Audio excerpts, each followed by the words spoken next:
হ্যাঁ গাইস, আজকে সকাল শুরু হতে না হতে একটা নিমন্ত্রণে চলে আসলো, তাই আমি রেডি হচ্ছিলাম। আর আজকে কিসের নিমন্ত্রণ ছিল সেটা আমি তোমাদেরকে পরে বলবো, তোমরা পুরো ভিডিওটা দেখতে থাকো। আর নিমন্ত্রণ বাড়ি মানে একটু ভালোভাবে সেজে গুজে যেতে হবে, কারণ কেউ না কেউ আমাকে তো দেখবে তো অবশ্যই। তারপরে ফাইনালি আমি রেডি হয়ে গেলাম গাইস।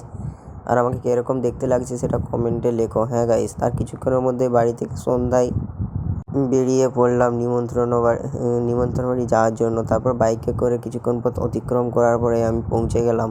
তারপর আমি বাইক থেকে নেমে এপাশ ওপাশ ঘোরাঘুরি করতে করতে যাচ্ছিলাম। আর আজকে কোথায় নিমন্ত্রণ বাড়ি এসেছিলাম দেখো। আজকে আসছিলাম একটা কালী পুজো নিমন্ত্রণ বাড়িতে। প্রথমে এসেই কালী মন্দির আর কালী মায়ের দর্শন করলাম। আর কি সুন্দরভাবে এখানে মন্দিরটা সাজিয়েছিল। আর মাকে এখানে দেখতে খুব অসাধারণ লাগছিল, তাই এসেই প্রথমে একটা প্রণাম করে নিলাম।